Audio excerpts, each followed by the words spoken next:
আজকে বিকেল ৩টায় মুখোমুখি হবে নিউজিল্যান্ড ও ভারত এবং অবিস্মরণীয় যে ম্যাচ আইসিসি চ্যাম্পিয়ন্স ট্রফি ২০২৫-এর ফাইনালে এই দুই চির প্রতিদ্বন্দ্বী দল তারা ফাইনালে মুখোমুখি হবে।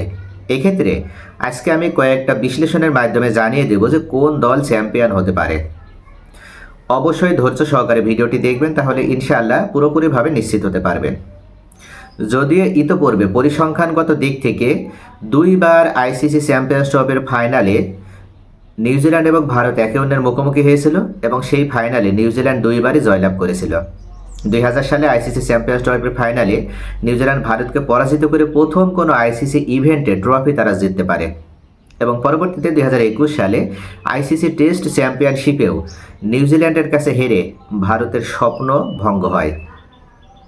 তবে আবারও কি সেই ২০২৫ সালে এসে আবার নতুন করে যে ফাইনাল রচিত হচ্ছে, এই ফাইনালে নিউজিল্যান্ডের কাছে কি ভারত পরাজিত হবে?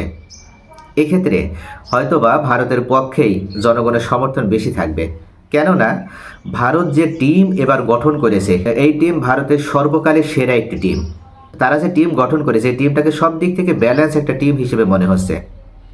তো আপাত দৃষ্টিতে আমরা যদি পরিসংখ্যানগত দিক ঝেড়ে ফেলে দিয়ে যদি আমরা ফ্যাক্টের দিকে তাকাই, অর্থাৎ শক্তিমত্তার দিক থেকে যদি দেখি, তাহলে ভারত এবং নিউজিল্যান্ডের দিকে আমরা যদি সর্বপ্রথম ব্যাটিংয়ের শক্তিমত্তা দেখি, সেদিক থেকে আমরা দেখতে পাই যে ভারতের ব্যাটিং গভীরতা অত্যন্ত বেশি। এমনকি ভারত তারা ৮ নম্বর পজিশনে যাকে ব্যাটিংয়ে পাঠায় তার নাম রবীন্দ্র জাদেজা। তাহলে বুঝতেই পারছেন যে যাকে ৮ নম্বর ব্যাটিং পজিশনে পাঠানো হয়েছে, তাহলে আরও যে ৭ জন ব্যাটার ভারতে রয়েছে তারা কতটা পারফর্ম করছে এবং কতটা তারা ফর্মে রয়েছে। আর সব থেকে বড় সুখবর সেটা হচ্ছে বিরাট কোহলি ফর্মে রয়েছে। আর বিরাট কোহলির ফর্মে থাকার কারণেই ভারত আজকে যে ফাইনালে মুখোমুখি হবে, এখানেও যদি বিরাট কোহলি ভালো একটা নক উপহার দিতে পারে, তাহলে ভারতে নিউজিল্যান্ডকে পরাজিত করে চ্যাম্পিয়ন হবে, এটা নিশ্চিত। ভারতের যে ব্যাটিং গভীরতা, এই দিক থেকে আমরা যদি নিউজিল্যান্ডের দিকে তাকাই, তাহলে নিউজিল্যান্ডের ব্যাটিং গভীরতা কিন্তু এতটা না। অর্থাৎ নিউজিল্যান্ডের ব্যাটিং গভীরতা গ্লেন ফিলিপস পর্যন্ত যেই শেষ হয়ে যায়। অর্থাৎ সব দিক থেকে তারা সর্বসাকুল্যে ৫ জনকে তারা মূল ব্যাটসম্যান হিসেবে ধরে থাকে।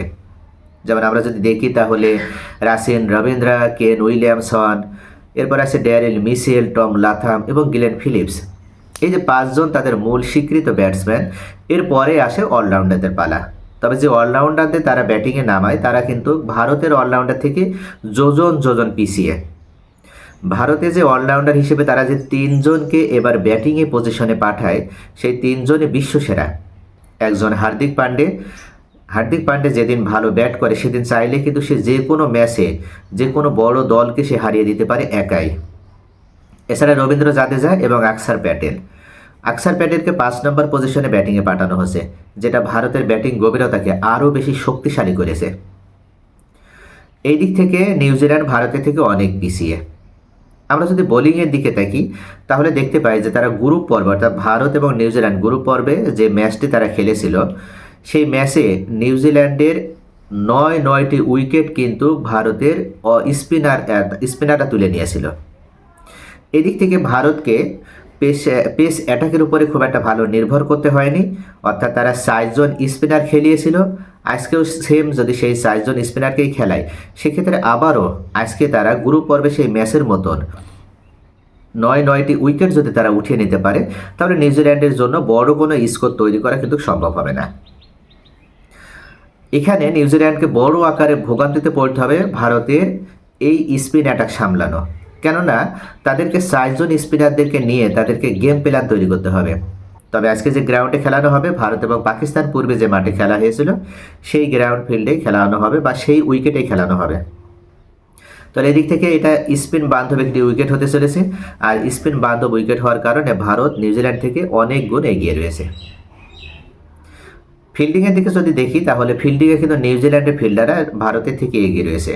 বিশেষ করে গ্লেন ফিলিপস যেভাবে তিনি ফিল্ডিং করে থাকেন, অর্থাৎ পাখির মতো শো মেরে তিনি যে বলগুলো ধরেন, এখানেই ভারত নিউজিল্যান্ডের থেকে পিছিয়ে যাবে।